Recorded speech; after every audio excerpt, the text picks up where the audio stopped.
Damos gracias a Dios esta mañana por la presencia de cada uno de ustedes aquí. Vamos a iniciar nuestro estudio de la palabra de Dios.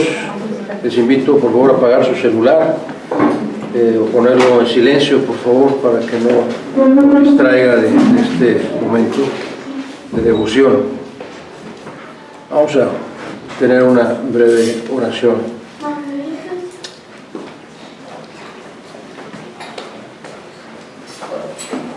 Señor Dios y Padre Celestial, gracias nuevamente, Señor, por este día, por la vida, por la salud, por tu cuidado y protección, Señor, y por tantas bendiciones que derramas en nuestras vidas. Todas son inmerecidas, Señor, así como incontables en tu infinito amor y tu fidelidad. Gracias por este grupo de hermanos y hermanas aquí presentes, porque tú pusiste en nuestros corazones el deseo de venir a tu casa de oración, Señor. Y gracias por traernos con bien, gracias por darnos este lugar también, Señor, donde reunirnos. Ahora, Padre bendito, suplicamos que derrames tu Santo Espíritu en nuestras vidas, que sea Él quien hable a través de tu siervo y a nuestros corazones, de tal forma que tu palabra, como tú lo has prometido, no regrese vacía, sino que haga aquello para la cual tú le enviaste, Señor. Úsanos para honra y gloria tuya. Toma el control, Señor, de mi mente, de mi corazón. Sé tú quien hable a través de mí, Padre. Por amor a ti, Hijo Jesús, lo imploramos y lo agradecemos. Amén, amén y amén. Hacer o dejar de hacer es el título del sermón esta mañana.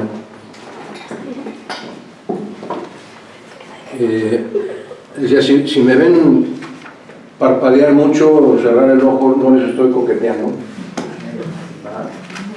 Pero me da mucho gusto porque veo el templo doblemente lleno. Y le doy gracias a Dios ahora que somos más que el domingo pasado. Vamos a batallar un poquito, pero con la ayuda de Dios vamos a poder expresar su palabra, que sea Él quien habla a través de su Señor. Entonces no piensen que tengo un tico o algo, es un problemita de mi ojo izquierdo. Pero bien, el título, decía yo, es Hacer o dejar de hacer. Y está basado... vamos a ver varios pasajes, pero principalmente vamos a empezar con Colosenses capítulo 3. Vaya de una vez a su Biblia, por favor, Colosenses capítulo 3. Y quiero empezar por decir lo siguiente. Tristemente, muchos creyentes, muchos cristianos, se puede decir que nos conformamos con haber sido salvados. Es decir, cuando estudiamos la palabra de Dios, cuando nos presentan el plan de la palabra de Dios y nos enseñan a través de la palabra de Dios que somos salvos por la eternidad y que no hay nadie ni nada que nos pueda quitar esa salvación. Algunos entramos en un estatus muy cómodo, de decir, bueno, pues es que ya no tengo que hacer nada. Ya soy salvo, haga o deje de hacer, viva o no viva lo que tenga que vivir. Yo soy salvo y voy al cielo. Y entonces estos hermanos o hermanas no hacen nada para el Señor, no buscan servir al Señor, no alcanzan a comprender que nuestro Señor Jesús pagó con su vida para lograr esa salvación.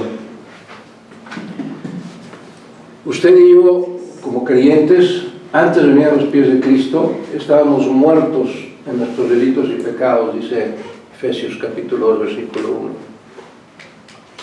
Éramos esclavos del pecado. Y nuestro amado Señor Jesucristo murió por usted y por mí, derramó su sangre, acabamos de celebrar esta mañana la Santa Cena, para redimirnos de esa situación, es decir, para que dejáramos de ser esclavos. Redimir quiere decir que nuestro Señor Jesús pagó con su sangre lo que costaba liberarme a mí de mi esclavitud.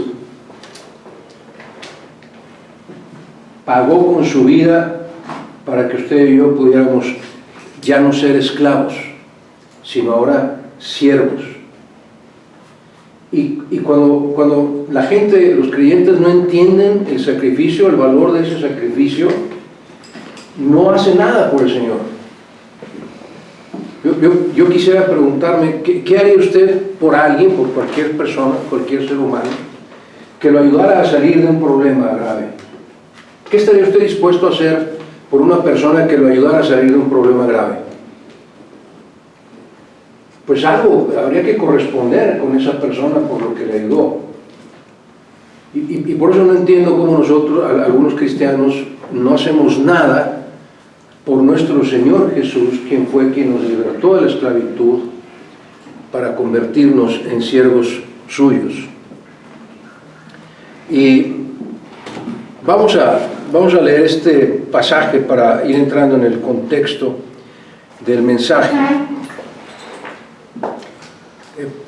Colosenses capítulo 3, a partir del versículo 3 dice: porque habéis muerto, es a partir del versículo 1, a partir del versículo 1, y empieza diciendo un sí condicional. Si acaso, diríamos, así lo podemos leer, si acaso habéis resucitado con Cristo, buscad las cosas de arriba donde está Cristo, sentado a la diestra de Dios. Poned la mira en las cosas de arriba, no en las de la tierra, porque habéis muerto. Ahora, permítanme hacer una pausa ahí. Si usted es ágil en el manejo de la Biblia, vaya por favor conmigo a Romanos capítulo 6. Si no, quédese ahí en Colosenses. ¿Qué quiere decir? Dice Colosenses dos cosas. Habemos resucitado con Cristo. Y en el versículo 3 dice, habéis muerto. Y eso obviamente, en el mismo contexto, habéis muerto con Cristo. ¿Pero qué quiere decir? ¿Qué quiere decir que hemos sido resucitados y que hemos sido muertos con Cristo? Romanos capítulo 6, a partir del versículo 1. Sígame con su vista, por favor. Dice el apóstol Pablo, ¿qué pues diremos? ¿Perseveraremos en el pecado para que la gracia abunde? En ninguna manera. Porque los que hemos muerto al pecado, ¿cómo viviremos aún en él? ¿O no sabéis que todos los que hemos sido, escuchen muy bien, bautizados en Cristo Jesús, hemos sido bautizados en su muerte? Porque somos sepultados juntamente con él para muerte por el bautismo, a fin de que como Cristo resucitó de los muertos para la gloria del Padre, así también nosotros andemos en vida nueva. Porque si fuimos plantados juntamente con él en la semejanza de su muerte, así lo seremos también en la de su resurrección. Es decir, cuando usted y yo nos bautizamos, simulamos, asemejamos, cuando somos sumergidos en el agua, la sepultura de Cristo, la muerte de Cristo, y cuando emergemos del agua, la resurrección de Cristo. Entonces aquí estamos, el apóstol Pablo está haciendo esta semejanza. Hemos muerto y sido sepultados con Cristo, pero también hemos resucitado con Cristo. Versículo 6, sabiendo esto, que nuestro viejo hombre fue crucificado juntamente con él. ¿Para qué? Para que el cuerpo de pecado sea destruido, a fin de que no sirvamos más al pecado, porque el que ha muerto ha sido justificado del pecado. Y si morimos con Cristo, creemos que también viviremos con él, sabiendo que Cristo, habiendo resucitado a los muertos, ya no muere. La muerte no se enseñorea más de él, es decir, Cristo venció a la muerte. Porque en cuanto murió al pecado, murió una vez por todas, mas en cuanto vive, para Dios vive. Y esta es la exhortación, así también vosotros, consideraos muertos al pecado, pero vivos para Dios en Cristo Jesús, Señor nuestro. Vivos para Dios, vivo por Cristo, acabamos de cantar esta mañana. Vivos, no para hacer nuestra vida como nosotros queramos, sino que en el momento que somos salvados por Cristo, somos salvados para vivir para Dios. No para hacer lo que queramos con nuestra vida, sino vivir para Dios. Porque nuestro cuerpo, dice, fue crucificado en la cruz junto con él. ¿Se acuerdan en Gálatas 2:20? Dice el apóstol Pablo, con Cristo estoy juntamente crucificado y ya no vivo yo, mas vive Cristo en mí. Y todo lo que vivo en la carne lo vivo en la fe del Hijo de Dios, el cual me amó y se entregó a sí mismo por mí. Pablo dice, con Cristo estoy juntamente crucificado. Ese es el ejemplo que usted y yo tenemos que entender. Es como si en el momento en que Cristo murió en la cruz, usted y yo también murimos en la cruz. De eso es de lo que habla Colosenses. Si habéis sido resucitados, volvemos al pasaje, Si pues habéis sido resucitados con Cristo, versículo 3, porque habéis muerto, y ya explicamos lo que quiere decir esta expresión, y vuestra vida está escondida con Cristo en Dios. Cuando Cristo, vuestra vida, se manifieste, entonces también vosotros seréis manifestados con Él en gloria. Fíjense lo que está diciendo este pasaje. Dice, vuestra vida está escondida con Cristo en Dios. ¿En dónde está Cristo? A la diestra de Dios Padre. Vuestra vida, la vida eterna. Usted y yo, mientras estamos en este mundo, no tenemos vida eterna. ¿Sí me entiende? La vida eterna se nos da en el momento en que vamos a los pies de Cristo. Porque Él tiene guardada nuestra vida eterna ahí. Por eso no la podemos perder, porque ni siquiera la tenemos. No es nuestra.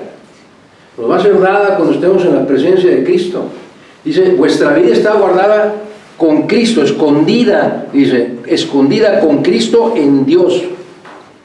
Y luego nos dice, cuando Cristo, vuestra vida, se manifieste, es decir, en la segunda venida, en ese momento, cuando Cristo, vuestra vida, se manifieste, entonces nosotros, ahí ya en ese momento, también seremos manifestados como vida, como vivos por la eternidad con Él, no en el mundo, sino en su gloria.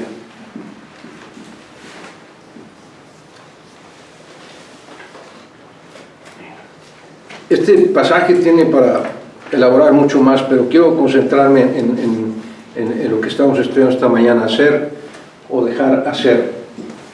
Y en este sentido vuelvo a hacer la observación acerca de la diferencia entre que éramos esclavos y ahora somos siervos.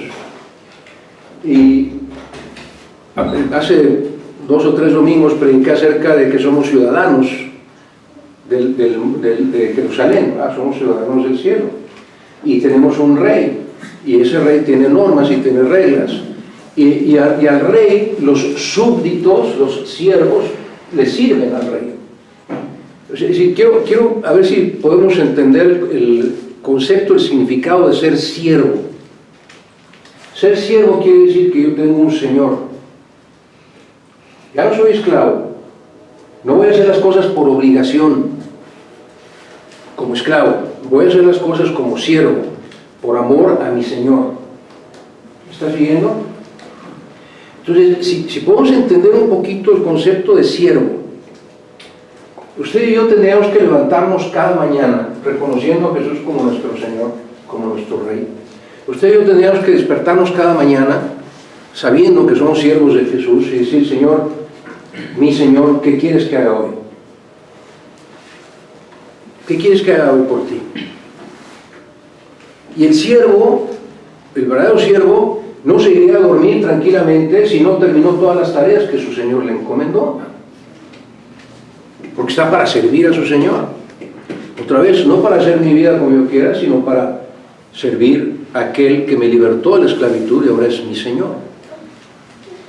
Ese es el concepto de siervo. Y ser siervo del Señor implica hacerlo sin esperar absolutamente nada a cambio. No pensemos que porque estamos cumpliendo con algún ministerio o haciendo algo para Dios, entonces ya nos merecemos algo. Porque estaba diciendo el hermano Luis esta mañana que ninguna de las misiones es merecida. Y yo pensaba por dentro, decía también el hermano Donovan, ¿qué sería lo que merecemos realmente? Si Dios nos diera de acuerdo a lo que merecemos, mejor así lo hagamos, ¿verdad? Pero Él en su infinito amor, en su infinita bondad, en su infinita misericordia, no nos da lo que merecemos. Y como siervos, insisto, no podemos esperar algo a cambio. En Lucas capítulo 17, creo que sí vamos a proyectar ese versículo, ese pasaje. Hablando de los siervos, dice nuestro Señor Jesús a partir del versículo 7. Lucas 17, 7. Pregunta a nuestro Señor Jesús, ¿quién de vosotros, pregunta a todas las personas que le están oyendo, teniendo un siervo que ara o apacienta el ganado, Al volver él del campo, luego le dice, pasa, siéntate a la mesa. Es decir, ahora yo te voy a servir. No le dice más bien, prepárame la cena, cíñete y sírveme hasta que haya comido y bebido, y después de esto, come y bebe tú. ¿Acaso da gracias al siervo porque hizo lo que se le había mandado? Dice Jesús, pienso que no. Así también vosotros, nos está hablando a nosotros, también nosotros, cuando hayáis hecho todo lo que os ha sido ordenado, decid, siervos inútiles somos, pues lo que debíamos hacer, hicimos. Cuando servimos a Dios en cualquier área de nuestra vida, después de que hayamos servido a Dios en cualquier área de nuestra vida, tenemos que decir, no hice nada. Simplemente hice lo que me habían mandado a hacer. No hay absolutamente nada que usted y yo podamos hacer que sea superior a lo que Dios nos manda hacer. Usted y yo no podemos pensar en algo mejor para hacer que lo que Dios sabe que es mejor hacer. Eso es lo que dice este pasaje. Y entonces necesitamos entender el concepto de siervo para poder comprender este sermón. Ahora, vamos a ver varios pasajes en secuencia, son 84. O sea, pónganme paciencia, por favor. ¿Eh? Vamos a ver varios pasajes en secuencia. Y está en esta secuencia para que podamos entender por completo este concepto. ¿Sí? No son 84, no se asusten, pero pongan atención. ¿Ok? No son 84, no me pongas ese caso. Son poquitos. ¿Ok? Son poquitos. Vamos a ver primero un pasaje que a lo mejor puedo recitar de memoria. A ver si lo empiezo yo y ustedes lo siguen. A ver si nos lo sabemos de memoria. Efesios 2, no lo pongas todavía, Omar. Efesios 2, versículos 8 al 10. Dice, porque por gracia sois salvos, por medio de la fe, y esto no es de vosotros, no por obras, perdón, para que, no, a ver, otra vez, porque por gracia sois salvos, por medio de la fe, y esto no es de vosotros, pues es don de Dios, no por obras, para que nadie se gloríe. Porque, a ver, porque somos hechura suya, creados en Cristo Jesús para buenas obras, las cuales Él preparó de antemano para que anduviésemos en ellas. Porque por gracia sois salvos por medio de la fe. Y esto no es de vosotros, es don de Dios. La gracia y la fe nos es dada por Dios. En el momento en que ponemos nuestra fe en Cristo Jesús, por su gracia somos salvados. Y se da cuenta, y luego dice, no por obras para que nadie se gloríe. Entonces, primero la salvación, y mientras no seamos salvos, no nos pueden seguir las obras. No hay nada que usted y yo, no siendo cristianos, no hay nada que una persona que no es cristiana pueda hacer que sea agradable a Dios. Porque para hacer algo que sea agradable a Dios, primero tiene que haber sido salvado. Por gracia sois salvos por medio de la fe. Y una vez que ha sido salvado, entonces, por obras. ¿Por qué? Dice, porque somos hechura suya, Él nos creó, creados en Cristo Jesús. Escuchen muy bien, ahora sí pone el pasaje, por favor. Creados en Cristo Jesús, escuchen muy bien, ¿para qué? Para buenas obras. Entonces, la pregunta es, ¿debo hacer o no debo hacer buenas obras? Fíjense bien, creados en Cristo Jesús para buenas obras. ¿Cuáles son esas buenas obras? ¿Las que yo quiera, las que yo escoja?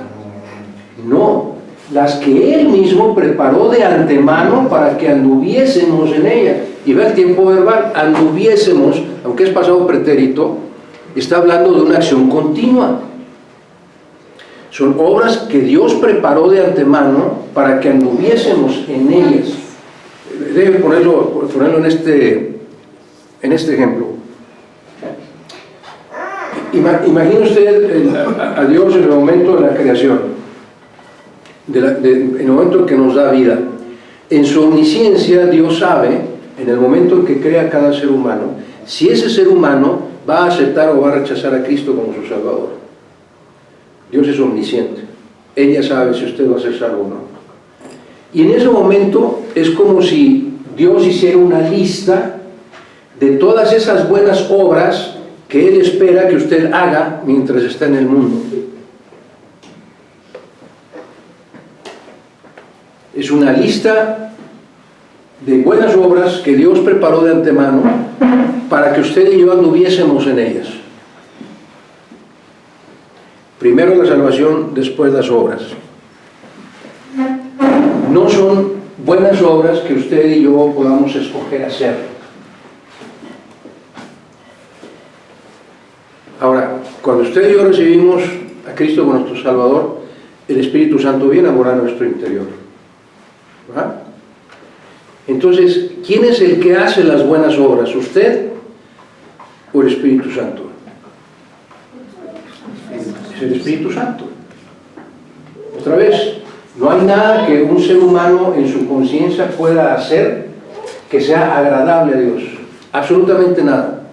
Lo que usted se imagine que quiere hacer para el Señor, si usted no lo hizo conforme a la voluntad de Dios, conociendo la voluntad de Dios, que es a través de su palabra, no hay nada que usted por sus propios medios, no hay nada que yo por mis propios medios pueda hacer que sea agradable al Señor. Por eso el título del sermón es: ¿yo debo hacer o debo dejar hacer? Ahora, en ese mismo sentido, imagínese entonces que tenemos, Dios ya preparó una lista de las obras que quiere que hagamos mientras estamos en este mundo. ¿Por qué? Porque va a llegar un momento en que usted y yo, como cristianos, vamos a estar ante el tribunal de Cristo. Este es un pasaje que probablemente usted también ya se sabe de memoria, 2 Corintios 5:10, porque es necesario que todos comparezcamos ante el tribunal de Cristo para que cada uno reciba conforme a lo que haya hecho mientras estuvo en el cuerpo, sea bueno o sea malo. 2 Corintios 5:10.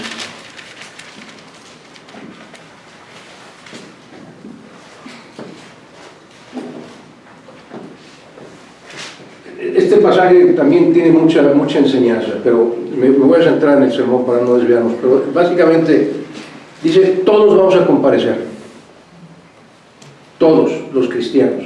No hay uno solo que se vaya a poder ir por un ladito del tribunal de Cristo, no. Todos vamos a estar ante la presencia del Juez Supremo, que es Jesús. Y para que cada uno en forma individual, no lo que hizo mi papá o mi mamá por mí, no, lo que tú hiciste, para que cada uno reciba según lo que haya hecho mientras estuvo en el cuerpo, es decir, mientras vive, mientras estamos en este mundo. ¿Por qué? Porque vivimos para Cristo. Entonces vamos a ser juzgados en cuanto a qué hicimos para Cristo, como siervos de Cristo. ¿Qué hicimos para Él? Y vea esto, es muy importante esta enseñanza. Y luego termina diciendo, sea bueno o sea malo. Muy importante esta enseñanza. Mire, cuando estemos ante el tribunal de Cristo, no vamos a ser juzgados. Usted y yo no vamos a ser juzgados. ¿Por qué? Porque ya hemos sido justificados. Cristo ya nos justificó, Cristo ya nos declaró justos. Estar en el tribunal de Cristo no es para que Cristo nos juzgue. Mire, vea conmigo Romanos capítulo 3. Vamos a ver varios versículos así breves. O si me quieren seguir con su Biblia, si no, pongan mucha atención, por favor. Romanos 3, versículo 24 dice: siendo justificados gratuitamente por su gracia, mediante la redención que es en Cristo Jesús. Otra vez, Cristo Jesús nos redimió con su sangre, y en ese momento Él nos declaró justos. ¿Ok? Él nos hizo justos. Romanos 5:1: justificados pues por la fe, tenemos paz para con Dios por medio de nuestro Señor Jesucristo. Ya hemos sido justificados. Romanos 5:9: pues mucho más estando ya justificados en su sangre, por Él, por Jesús, seremos salvos de la ira. Romanos 6:7, lo acabamos de leer hace un momento, porque el que ha muerto al pecado ha sido justificado del pecado. Entonces, estar en el tribunal de Cristo no es para que usted y yo seamos juzgados, porque ya somos justos. Cristo nos justificó. Estar en el tribunal de Cristo es para evaluar nuestras obras. Dice claramente, para que cada uno reciba no su castigo por pecado, no. Cada uno reciba por lo que haya hecho mientras estuvo en la carne, sea bueno o sea malo. Entonces lo que está siendo juzgado por Jesús son nuestras obras. Es como, déjeme otra vez hacer esta alegoría, es como si estuviéramos en la presencia de Cristo, en el tribunal de Cristo, y entonces Él va a sacar esa lista de todas las buenas obras que Él preparó de antemano para que anduviésemos en ellas, como un examen final, ¿va? Y ahí está la lista de todo lo que Él esperaba hacer a través de nosotros. Y entonces va a decir, Esteban, esta no la hiciste, esta no la hiciste, esta no la hiciste, esta no la hiciste. O más bien dicho, esta no dejaste que la hiciera, esta no dejaste que la hiciera. Son buenas obras que yo preparé de antemano para que tú las hicieras y no las hiciste. Eso es lo que va a ser juzgado.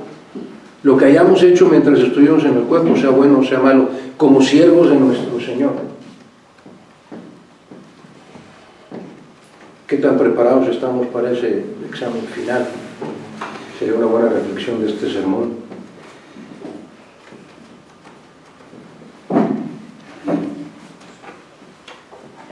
¿Y cómo entendemos, cómo podemos saber lo que sea bueno o sea malo? Por eso les decía que los pasajes van en secuencia. Primero hablamos de la salvación por gracia y fe, luego hablamos de que Dios tiene preparadas las obras que Él quiere que hagamos. Después hablamos de que esas obras van a ser evaluadas por Cristo en el tribunal. Y ahora vamos a ver cómo vamos a saber si eso que hicimos estuvo bien o estuvo mal.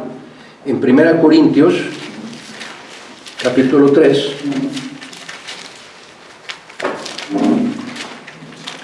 versículos 11 al 15. 1 Corintios 3, 11 al 15. Dice lo siguiente: porque nadie, absolutamente ningún ser humano, puede poner otro fundamento que el que ya está puesto. Es Jesucristo el fundamento, no hay otro. Y si sobre este fundamento, es un sí condicional, si sobre este fundamento alguno edificare, hago una pausa, aquí se demuestra otra vez, no hay nada bueno que un ser humano pueda hacer por sus propios medios. El fundamento es Jesucristo. Y todo lo que podamos y queramos hacer es por medio de Jesucristo. Él es el fundamento sobre el cual edificamos, no sobre nuestras buenas obras, sino el fundamento de Cristo.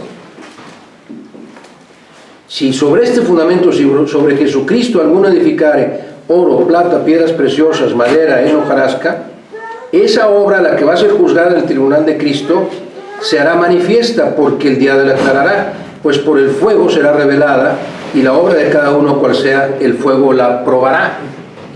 En la Biblia, cuando Dios usa la figura del fuego, es para purificar, para quitar las impurezas. ¿Me sigue? Versículo 14. Si permaneciere la obra de alguno que sobreedificó sobre Jesucristo, recibirá recompensa. Y si la obra de alguno se quemare, él sufrirá pérdida, si bien él mismo será salvo, aunque así como por fuego. Es un pasaje muy interesante. Miren,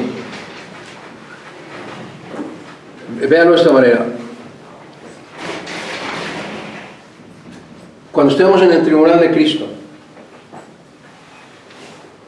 lo que nosotros quisimos hacer por nuestros propios medios, no sobre el fundamento de Jesucristo, sino lo que yo consideraba que era bueno, sin consultar la voluntad de Dios, sin ver si lo que estaba haciendo le agradaba a Dios, sin ver si lo que estoy haciendo está conforme a la palabra de Dios, eso es madera, es heno y es hojarasca. Y entonces el fuego lo va a quemar. ¿Y qué va a pasar? Se volverá ceniza, va a desaparecer. Pero si cuando estoy en el tribunal de Cristo, yo le permití a Él, al Espíritu Santo, hacer esa lista de buenas obras que Él preparó de antemano, entonces esas buenas obras serán oro, plata y piedras preciosas. Y cuando el fuego las pruebe, lo único que va a hacer es quitar las impurezas, pero van a permanecer.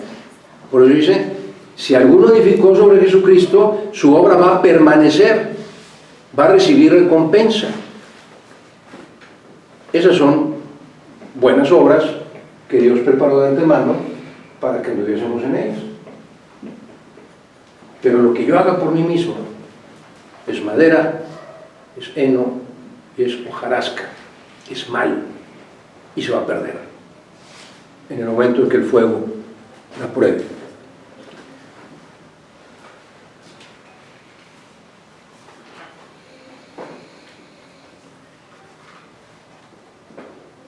En todo este sentido, déjenme concluir con lo siguiente. Ya nada más vamos a ver otros dos pasajes más, pero estamos entrando al momento de la conclusión, de agrupar todas estas enseñanzas. Somos salvos por gracia y por fe, creados por Cristo Jesús para buenas obras, las cuales Él preparó de antemano para que anduviésemos en ellas. El día que Dios nos llame y estemos ante el tribunal de Cristo, Él va a juzgar qué tantas de esas buenas obras que Él preparó de antemano usted y yo hicimos. Y solo van a quedar las buenas. Todo lo demás será quemado. Por eso es importante que entendamos el concepto de ser siervo. Es como si en la mañana usted tuviera en la casilla de su cama o en algún lugar de su cuarto, que tuviéramos esa oportunidad, la lista de todas las buenas obras que Dios preparó de antemano para que anduviésemos en ellas, y nos levantáramos cada mañana y decir, Señor, ¿cuál de todas estas quieres que haga hoy? Más bien dicho, ¿cuál de todas estas obras quieres hacer tú a través de mí hoy? Porque no es el hacer lo que va a permitir que yo tenga buenas obras. El hacerlas yo es madera, heno y hojarasca. El dejar hacer al Espíritu Santo estas buenas obras es oro, es plata y son piedras preciosas. ¿Me está siguiendo? Hacer o dejar hacer. Y entendamos de esta manera entonces, si Dios lo permite, el próximo sermón voy a predicar más a profundo este tema, pero las obras son lo que la gente ve que Dios hace a través de nosotros, son la prueba, la manifestación de que hemos sido salvos.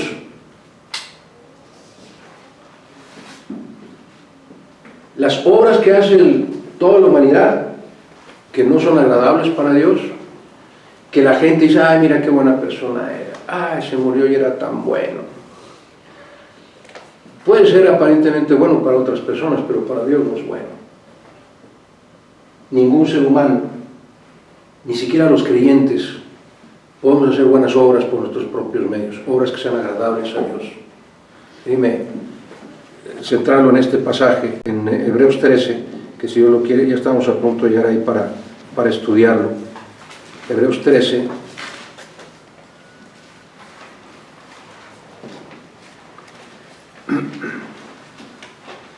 versículo 21, pero voy a leer desde el 20. Dice, y el Dios de paz, que resucitó de los muertos a nuestro Señor Jesucristo, el gran pastor de las ovejas, por la sangre del pacto eterno, escuchen muy bien este versículo, os haga aptos, capaces, les dé todas las habilidades en toda obra buena. ¿Para qué? Para que hagáis su voluntad. Y esta es la clave para entender este pasaje, hermanos. Léalo con mucho detenimiento. Dice, haciendo Él en vosotros lo que es agradable delante de Él por Jesucristo. Es decir, haciendo Dios a través de su Santo Espíritu en nosotros, haciéndolo Él, no nosotros, haciendo Él en vosotros lo que es agradable delante de Dios por Jesucristo, al cual sea la gloria por los siglos de los siglos. Amén. No hay nada que un ser humano pueda hacer que sea agradable a Dios. Por eso no es hacer, sino es dejar hacer. No hacerlo nosotros, sino dejar que el Espíritu Santo lo haga a través de nosotros. Y la pregunta de este sermón es esta: si Dios me llamara hoy, porque obviamente, como dice el pasaje de Corintios, 2 Corintios 5:10, para que cada uno sea juzgado conforme a lo que hizo mientras estuvo vivo, mientras estuvo en la carne. Porque una vez que Dios nos llama a su presencia, ya no podemos hacer ni dejar hacer. ¿Entiende eso? O sea, ya estando en el cielo después de morir, usted y yo no vamos a poder hacer ni dejar hacer nada. Es mientras estamos en el mundo. En su presencia lo único que vamos a hacer es adorar y alabar y cantarle a Dios todos los días, a todas horas. Es lo único que vamos a hacer. Pero vamos a ser juzgados por lo que hicimos como siervos de Dios. Entonces la pregunta es, ¿qué tanto, si Dios me llamara hoy al tribunal de Cristo, de esa lista que no conocemos, pero que sabemos que existe, cuántas obras buenas habré hecho? O habré permitido, más bien dicho, ¿cuántas obras buenas habré permitido al Espíritu Santo hacer a través de mí? ¿A cuántas personas me usó el Espíritu Santo para llevarlas a los pies de Cristo? Para discipularlos. ¿Qué tanto ejercí mi ministerio? ¿Qué tanto ayudé a otros, consolé a otros?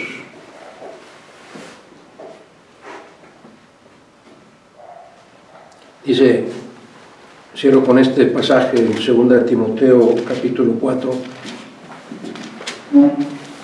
versículos 6 al 8.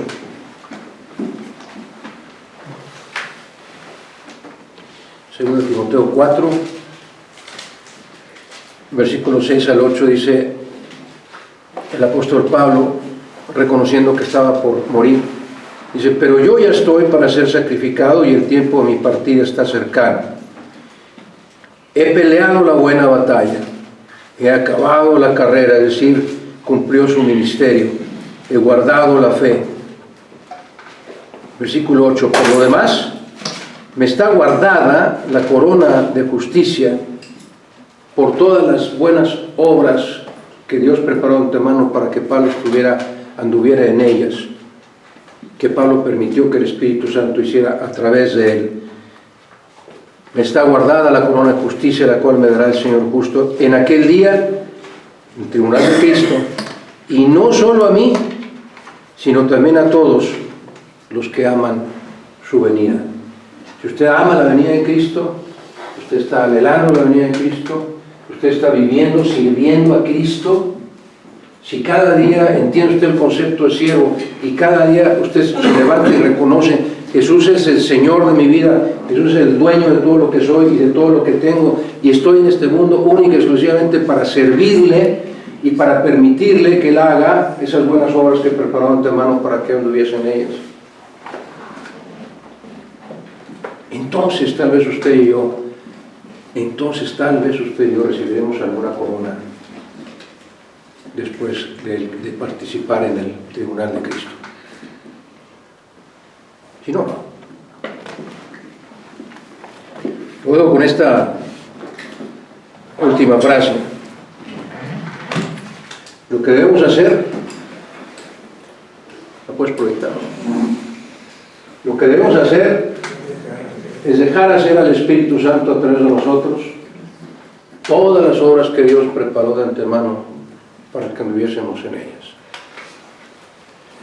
Hacer o dejar hacer. Todo lo que usted y yo intentemos hacer con nuestros propios medios es otra cosa más que madera, heno y hojarasca. Lo que nos toca hacer es dejar hacer al Espíritu Santo a través de nosotros todas aquellas buenas obras que Dios preparó de antemano para que usted y yo anduviésemos todo el tiempo en ellas, obedeciendo a nuestro Señor como sus siervos. Y hermano, hermana, recuerde, ninguno de nosotros se va a escapar de estar en el tribunal de Cristo. Ninguno.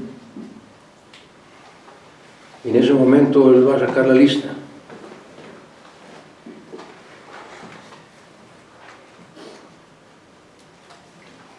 Qué triste es. Usted ha presentado exámenes, ¿no?, en la escuela. ¿Sí? ¿Cómo se siente cuando falla ahí?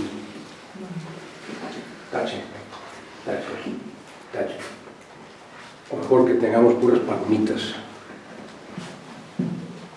Eso no es posible, eso no es posible si usted y yo, de todo corazón, no vivimos como siervos del Señor, para que Él use a su siervo como Él quiera usarlo y cumplir el propósito por el cual Él nos deja vivos todavía. Lo que debemos hacer es dejar hacer al Espíritu Santo a través de nosotros todas aquellas buenas obras que Dios preparó de antemano para que viviésemos en ellas. Siervos del Señor Jesús, para que Él nos use en todo lo que Él lo desee, porque es nuestro Señor. Oremos.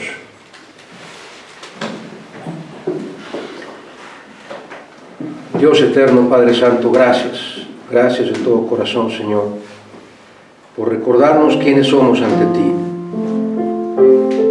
Tú eres el Señor de nuestra vida y de todo lo que somos y de todo lo que tenemos. Tú eres el dueño, Señor. Y queremos servirte, Padre. Queremos que tú, como dueño nuestro, nos uses para cumplir todas esas obras que tú mismo diseñaste antes, al momento de crearnos, Señor, para que anduviésemos en ella y que pudiéramos agradarte, Señor, en cada paso de nuestra vida.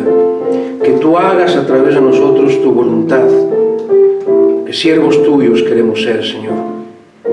Úsanos cada día de nuestra vida para honra y gloria tuya, para cumplir tus propósitos, para que tu nombre sea glorificado en nuestras vidas, hoy y siempre. Nos suplicamos con humildad y con gratitud en el todopoderoso nombre de nuestro Señor y Salvador Cristo Jesús, que ante Él se doble toda rodilla de los que están en el cielo, en la tierra y debajo de la tierra, y que toda lengua confiese que Jesús es el Señor, para gloria de Dios Padre. Amén, amén y amén.